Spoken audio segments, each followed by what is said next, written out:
অনেকে আমাকে মেসেজ দেয় যে আমার এত একা একা লাগে হুজুর, মনে হয় যে মাঝে মাঝে আমি আত্মহত্যা করে ফেলি, মাঝে মাঝে মনে হয় যে আমি মরে যাব, সুইসাইড করে ফেলবো। মানুষ আসলে যখন খুব বেশি একা হয়ে যায়, মানুষ খুব অন্যায় জড়িয়ে পড়ে, অনেক কষ্টে জড়িয়ে পড়ে।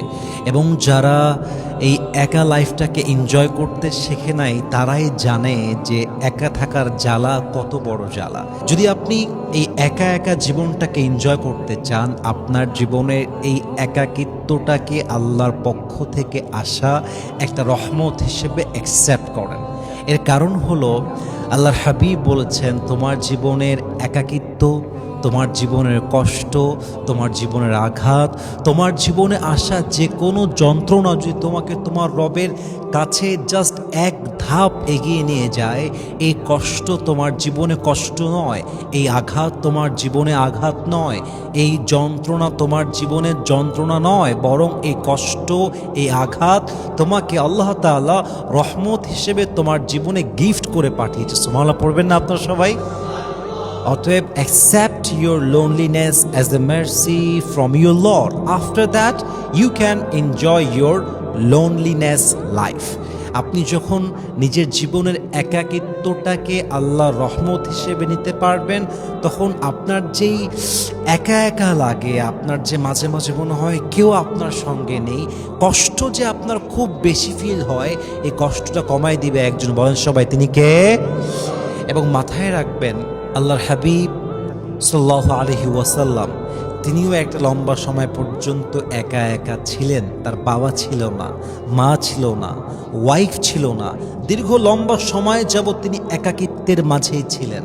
বরং আমি তো বলি, অনেক সময় একা একা থাকার মুহূর্তে বান্দা আল্লাহর এত নিকটবর্তী হয়ে যায় যে মানুষটার অনেক বন্ধু, অনেক ভালোবাসার মানুষ, ওই মানুষটা আল্লাহর ততটা কাছে যেতে পারে না। ঠিক কিনা বলেন সবাই আপনারা?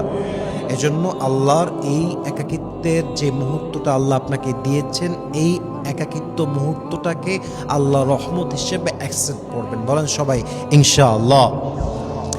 এবং সবচেয়ে বড় বিষয় কি জানেন?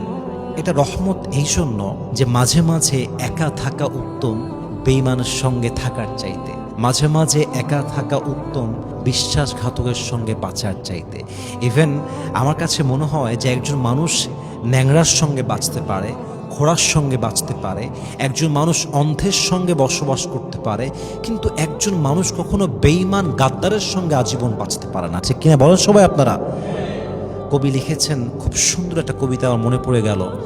मैं अकेला रहना नहीं चाहता था मगर अब मुझे अकेला रहना जरूर है। मैं अकेला रहना नहीं चाहता था मगर अब मुझे अकेला रहना जरूर है। गद्दार के साथ जीने से अकेला जीना बेहतर है। दिल तो हमेशा ये कहता है कि तुझे कोई ना कोई सहारा जरूर चाहिए। दिल तो हमेशा ये कहता है कि तुझे कोई ना कोई सहारा जरूर चाहिए।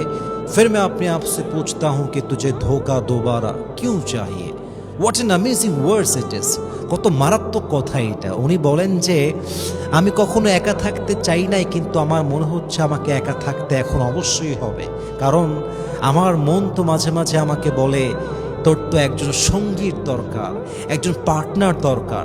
ঠিক তখনই আমি আমার মনকে জিজ্ঞেস করি, তোর বেঈমানি আবার কেন দরকার, তোর বিশ্বাসঘাতকতা কেন দরকার? এর মানে হলো মাঝে মাঝে একা থাকা উত্তম বেঈমানের সঙ্গে থাকার চাইতে, মাঝে মাঝে একা একা থেকে আল্লাহর সঙ্গে সম্পর্ক গড়া উত্তম গাদ্দারের সঙ্গে বাঁচার চাইতে। ঠিক কিনা বলেন আপনারা?